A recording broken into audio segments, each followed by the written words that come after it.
lewat orang Indonesia tak kenal baik-baik, apa yang besok gitu kan. Tanya dengan orang di situ, Pak, itu ada anak kecil kok pinter besok. Bapaknya mengatakan, oh itu simbahnya dulu. Kalau besok lebih canggih lagi. Dia kan bisa besok karena simbahnya itu. Simbahnya kemana? Sudah meninggal 30 tahun yang lalu.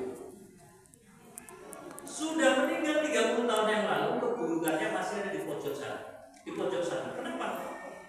Anak ini Pak ternyata ketularan sana itu ketularan dari anaknya simbah ini, yaitu si bapak. Si bapak itu menulari anaknya, lah anaknya kan menulari teman-temannya. Jadi Pak, efeknya itu efek bersambungnya. Saya nggak mengatakan begitu ya, kan yang boleh main begitu ya. Efek bersambungnya itu nggak main ustaz Pak.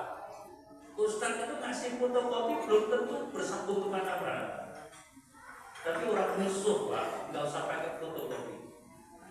Dia kan langsung dicerna. Dan begitu hebat.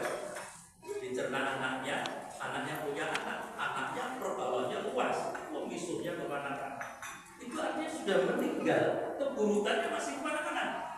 Anak sekarang pakai istilah itu jadi dosa jariah. Istilahnya sekarang gitu. Maka kepada saudari-saudariku, mbak-mbak, ibu-ibu, kalau pakai jilbab yang rapi, betul-betul menutup aurat. Kalau dicontoh orang, itu amal jariah. Tapi kalau pakai atasnya pakai kerudung, bawahnya warung, saya nggak bilang warung loh Pak, gitu ya. Kalau dicontoh orang, dosanya itu nggak berhenti di orang itu, nanti orang itu dicontoh-contoh yang lain, gitu ya. Ustaz, masih berapa menit saya? 13 menit. Nah, jadi 5 urusan kita ini buat sekalian. Coba sekarang kita bawa ke rumah tangga kita. Dari urusan agama, dari urusan dunia, dari urusan akhirat, dari urusan hidup dan urusan mati. Mana yang paling laku di rumah tangga kita? Jangan-jangan nggak laku semua.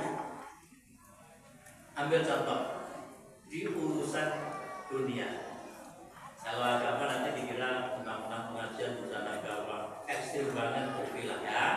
Kita ambil satu contoh urusan dunia. Kalau urusan akhirat ya biasa di pengajian. Urusan hidup mati apalagi. Sekarang urusan dunia di rumah tangga kita. Kan tema saya di masjid ini kan selalu berputar di urusan rumah tangga ya. Bicara apapun kembalinya ke rumah tangga. Sekarang kita lihat urusan dunia. Urusan dunia itu dalam ilmu ekonomi ada namanya pemenuhan kebutuhan. Ada kebutuhan primer, ya Pak ya. Yang kedua apa Pak? Sekunder. Yang ketiga apa Pak? Tersier Pak. Maksud lupa?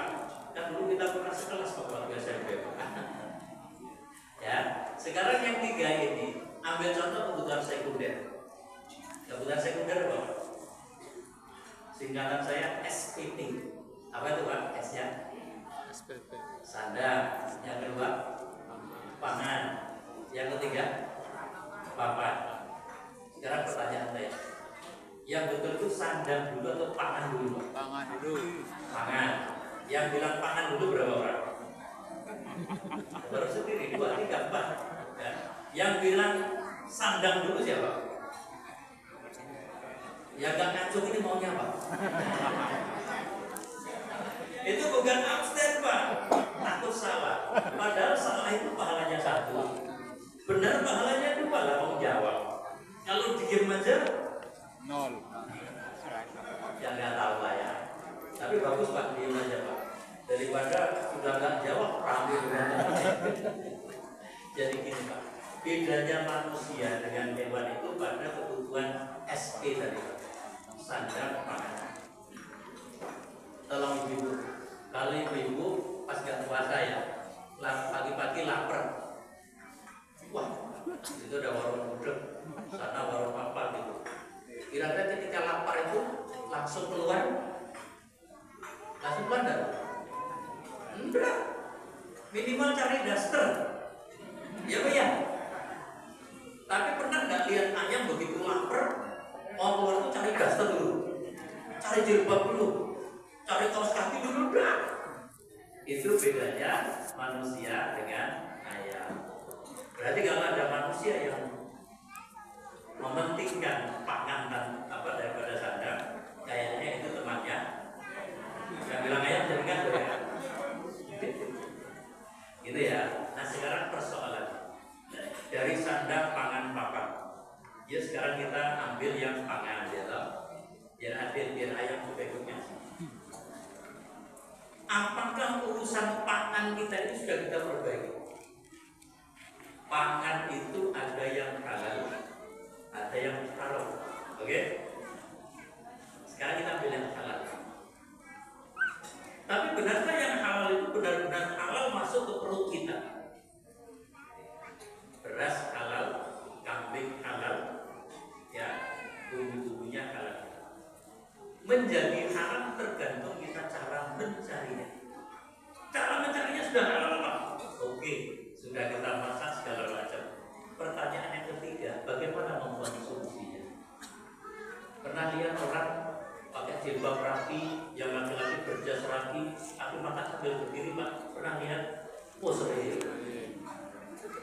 Alasannya ini kan darurat. Yang diperintah itu kan duduk loh Pak. Kenapa darurat gak ada kursi? Sekarang pertanyaannya, Bapak Ibu duduk atau berdiri? Duduk. Duduk di mana? Di tikar ya, di lantai. Sebab duduk itu tidak harus di kursi. Duduk itu artinya menempelkan titik-titik pada sesuatu. Malah bukan kuning bokong. Nah yang bisa disebutkan Pak, masa Ustaz harus bilang bokong. Ustaz nggak boleh bilang bokong. Ya itu cuma contoh yang nggak boleh Pak. Menempelkan sesuatu pada titik-titik pada sesuatu. Kalau nggak ada kursi, kita kan bisa duduk di terang-terang tangga. Saya Pak di gedung PDAI, saya jatuh, tempat duduknya habis, tetap ambil, saya duduk keluar di parkiran. Mulai tak di parkiran rumah makan ya, bersama kekasih gitu kan. Daripada bersama kekasih kayak anak kecil ngalor ngidul garuk lagu. Ini kira-kira Pak, yang dimakan itu halal atau tidak? Makanannya halal, cara makannya tidak halal. Pasti itu akan ditanya. Oke, ini contoh-contoh sederhana. Karena itu berapa menit lagi? 6 menit. Karena itu tolong nanti hadis ini dibawa pulang, diamalkan. Ya, pesan di bawahnya, jangan dibiarkan berserakan di lembaran tempat. Kalau berkenan sedekah, difotokopi, kasihkan ke orang lain, gitu kan? Tapi yang paling penting Pak, perubahan ini itu harus dimulai dari individu kita. Jangan kita berdepannya gini. Kalau saya kasihkan ke orang, saya belum ngamalin, orangnya sudah ngamalin, dia dapat pahala, aku dapat pahala. Jangan mengikuti seperti itu. Ya kalau dia amalkan, ini kan. Nah sekarang kita, saya belum hafal, doa itu tidak harus hafal, dibaca. Lama-lama kan hafal. Ini dengan lagu Indonesia Raya panjang mana Pak? Panjang Indonesia Raya ya. Dengan Mars Muhammadiyah Sang Surya panjang mana Pak? Panjang Sang Surya. Kok tanpa teks kita bisa hafal Sang Surya, itu hafal. Lah ini kan cuma berapa baris, ya lah. Kenapa Sang Surya, Indonesia Raya, bahkan lagu-lagu tertentu kita hafal? Karena selalu kita nyanyikan. Nah kalau doa ini selalu kita sampaikan kepada Allah, nanti seperti Al-Fatihah.